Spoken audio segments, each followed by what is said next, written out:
లీజులు ముగిసిన మైన్లలో తనిఖీలు చేసిన నెల్లూరు ఆర్టీఓ. సైదాపురం మండలంలోని లీజులు ముగిసిన మైన్లలో అక్రమ మైనింగ్ జరిగిందని, గ్రీన్ ట్రిబ్యునల్ అనుమతులు లేవని వచ్చిన ఫిర్యాదు మేరకు సర్వే చేపట్టిన నెల్లూరు ఆర్డీఓ నాగ సంతోషిని అనూష, గ్రీన్ ట్రిబ్యునల్ అనుమతులు లేవని జయలక్ష్మి, సిద్ది వినాయక, శోభారాణి, శ్రీనివాస, పద్మావతి, కనకదుర్గ మైన్లలో అక్రమ మైనింగ్ చేస్తున్నారంటూ వైసీపీ మాజీ జెడ్పీటీసీ పొట్టెళ్ల శిరీష ఇచ్చిన ఫిర్యాదు మేరకు ఈ మైన్లలో సర్వే చేసేందుకు నెల్లూరు ఆర్డీఓ అనూష, జిల్లా మైనింగ్ అధికారులు, సైదాపురం ఎంఆర్ఓ సుభద్ర, పొల్యూషన్ అధికారులు శుక్రవారం ఉదయం నుంచి సర్వే తనిఖీలు నిర్వహించారు. అనంతరం విలేకరులకు సాయంత్రం 4 గంటలకు ప్రెస్ మీట్ పెట్టి వివరాలు తెలుపుతానని చెప్పిన ఆర్డీఓ నాగ సంతోషిని అనూష గుట్టుచప్పుడు లేకుండా వెళ్లిపోవడం గమనార్హం.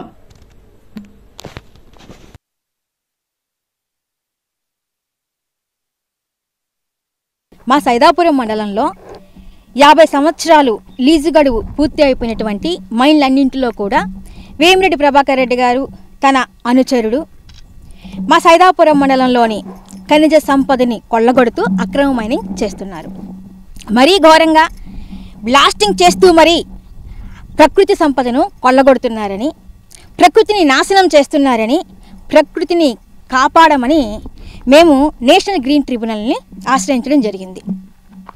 నేషనల్ గ్రీన్ ట్రిబ్యునల్ వారి సూచనల మేరకు ఈరోజు మా సైదాపురం మండలంలో రెవెన్యూ డిపార్ట్మెంట్ వారు, మైనింగ్ డిపార్ట్మెంట్ వారు, పొల్యూషన్ కంట్రోల్ బోర్డు వారు, వీరు ఈ డిపార్ట్మెంట్ అందరూ కూడా 50 సంవత్సరాలు పూర్తి అయిపోయినటువంటి మైన్లన్నింటిలో కూడా పరిశీలించడం జరిగింది.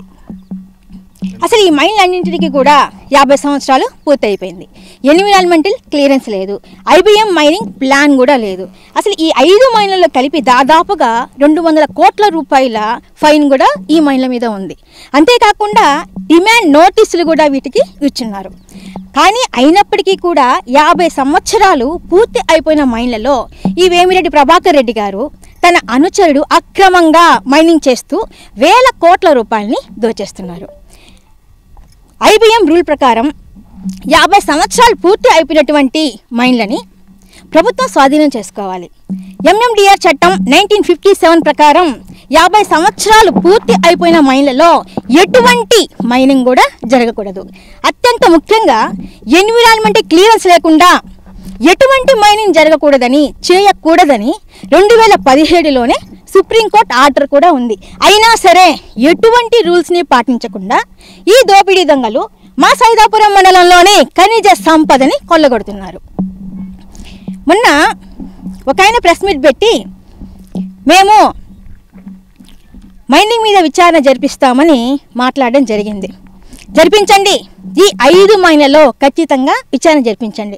ఇంతకుముందు మీరు కూడా చూస్తున్నారు, సిద్ది వినాయక మైన్ ఇక్కడ మీరే కదా, అటవీ భూములతో సైతం తవ్వి మరి దోచేసింది మీరే కదా. ఈ సిద్ది వినాయక మైన్లో జరిపించండి ఈ మైనింగ్ పైన విచారణ. ఇప్పుడు కూడా ఈ సిద్ది వినాయక మైన్లో మీరు అందరూ కూడా చూస్తున్నారు, వాటర్ని పంపింగ్ చేస్తున్నారు.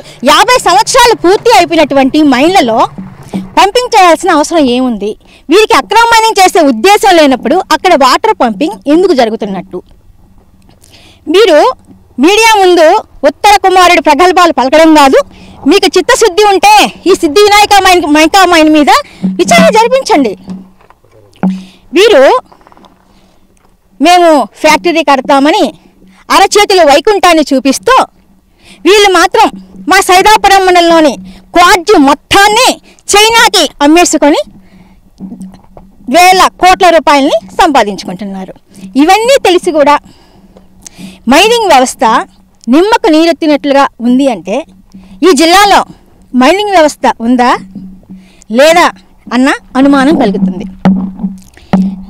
మన జిల్లా మైనింగ్ అధికారి, ప్రభుత్వ భూముల్ని కాపాడాల్సినటువంటి జిల్లా మైనింగ్ అధికారికి నేను చెప్పడం జరిగింది, మా మండలంలో బ్లాస్టింగ్ చేస్తూ అక్రమ మైనింగ్ చేస్తున్నారని వారికి తెలుపగా వారు చెప్పిన మాట ఏంటంటే ధర్నా చేసుకోమని చెప్పారు.